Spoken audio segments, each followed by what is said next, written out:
Welcome back, Wolfpack. Verlis here, and I think it's very safe to say that the Leavanny Regigigas lead has never been used before in Pokemon, which is why I think it's a great way to start off Fan Fridays. So let's get into the battle. I don't even know what synergy these guys could have together. Probably not much, but they're both cool Pokemon, so we'll see what ends up happening. And here we go. So Leavanny, it just does offensive things. And when we think about the Regigigas, it just wants to be annoying, and it also has a good amount of hit point investment, I believe, at that 210. I don't know, whatever I'm talking. What in the world is happening? Okay, so that's going to be a quick entrainment for Chlorophyll. Is Leavanny the only Pokemon that can do that? I think that's actually something to consider right here. Leavanny's going to go down just super effective, straight up, knockdown. Alright, and Regigigas gets the Earthquake out of that, so let's go try to do something to this Electivire. And the damage, pretty big. Remember, like, Regigigas lost the slow start, so now it's at full attack, and it hit pretty hard with that Earthquake. Not bad. Now we have Charizard come in. It will be the Charizard Y, and that's what the Chlorophyll is for, boys. So now we're going to have super speedy Regigigas. I mean, does that mean it is like hit point attack invested? Then you get the Chlorophyll in there after getting rid of the slow start, and then you just go and wreck everything. Charizard turns that Flamethrower onto the Electivire to finish it off, which means Regigigas is about to focus onto the Gliscor. As Gliscor keeps spamming that Acrobatics, and the damage does nothing to the Regigigas as it has Retaliate. Oh, that's so broken! Regigigas knows Leavanny's going to get just absolutely dumpstered, so it has the stab Retaliate. Oh, that's so cool. And now that Sun is active, Regigigas, or like Sun has already been active for the turn, Regigigas gets the full effect of Chlorophyll. This is going to outspeed and take out the Metagross, maybe with an Earthquake. You know, maybe we got to see what Charizard's up to as well. That's going to be Charizard X versus the Charizard Y. Man, I don't even know. I just took a deep breath. I'm like, wait a second. I have no idea what's going on anymore. That's going to be a Fire Punch. The coverage is unreal right now. Metagross is fairly bulky, though, so not going to do enough right there. I just realized that's a Shell Bell, so Regigigas has some sustain going in. And, wow, the Dragon Pulse getting the read on the Charizard, taking it down. I don't think the crit mattered, maybe?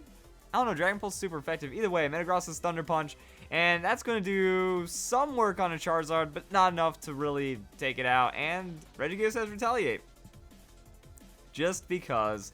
Not enough to take out Metagross, but we know Charizard is there to pick it up with a Flamethrower. And that's going to be, oh, Solar Beam. Wow, not even going for, like, the hard hits. Just like, yeah, just double tap down. Nice and easy. And bye-bye, Metagross.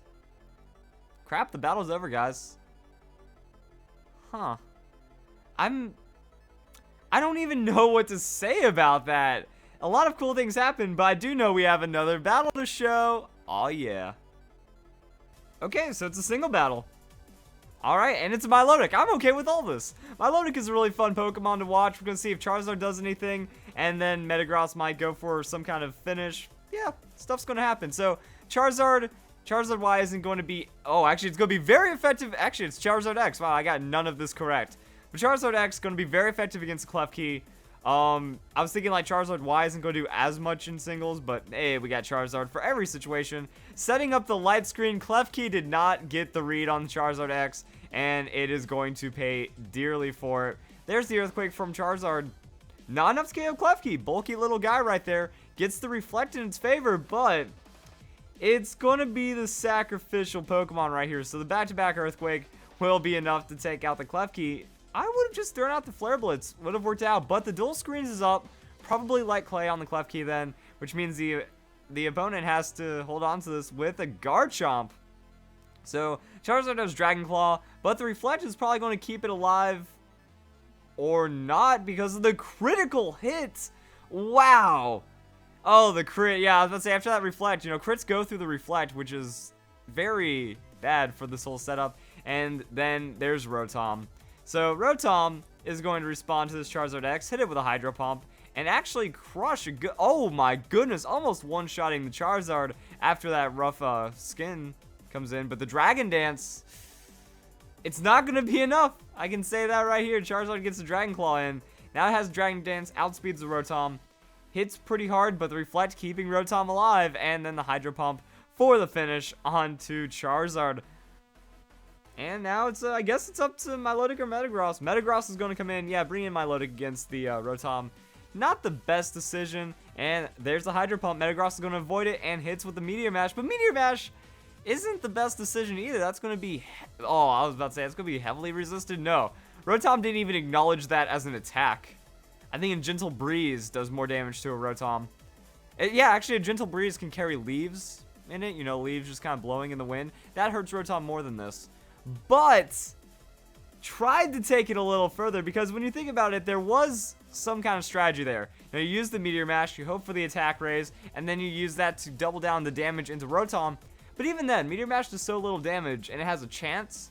Doing 2 regular attacks would be more than even getting the boost off that first one. Milotic comes in, and the opponent forfeits because Rotom was so low that nothing would matter. Also, Choice Scarf, because he was outspeeding the Charizard before the Dragon Dance setup, so it was left without any Hydro Pumps, or just left with Hydro Pump against Milotic. Didn't really have too many other options because that Scarf, and eventually goes down to that. What a quirky little battle. Let's move on to the next one. The title of this battle is just called And Luck. Let's go. Also, the opponent not leading with his Drifblim.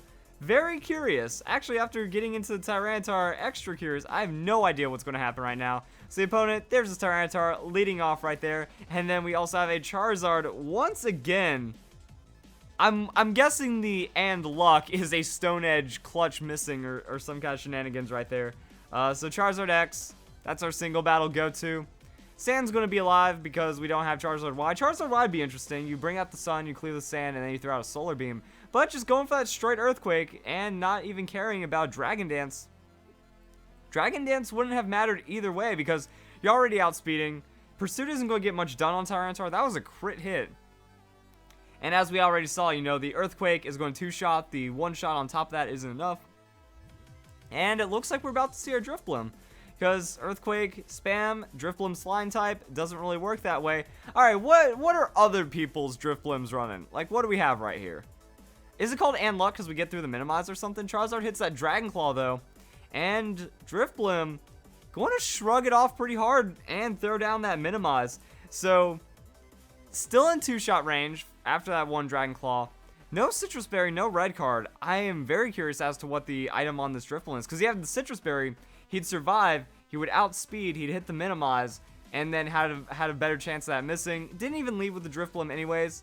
So the sand was ticking him down, and that is an unoptimized Drifblim, boys. That's not how you run it.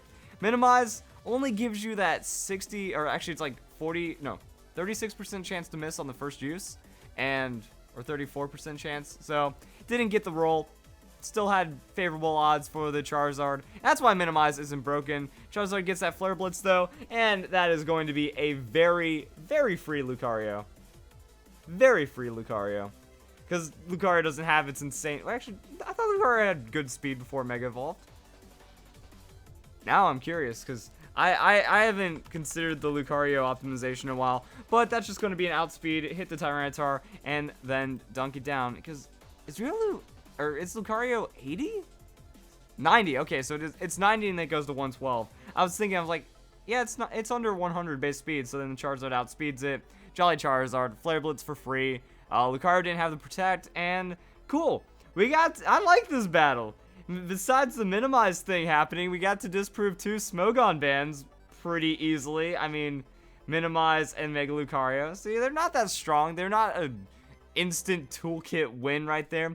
One thing I did want to bring up is while I was also putting in the other battle codes and stuff, we got to see out Leavanny is the only entrainment chlorophyll Pokemon, but it got me thinking, because I was like, alright, what do we do with this newfound logic of entrainment chlorophyll? Like, what can we benefit from Pokemon getting entrainment and then also going, like, the sacrifice Leavanny into Charizard, what's going to be the best? And honestly, I feel like Regigigas is the best after watching that, because Leavanny's going to go down, and then you have the Retaliate right there just for that. I'm wondering if Leavanny's Scarf, that way it makes sure it outspeeds everything just to go down, so it entrains, and then goes down, and then you retaliate, and then you chlorophyll, and crazy things happen on that sun.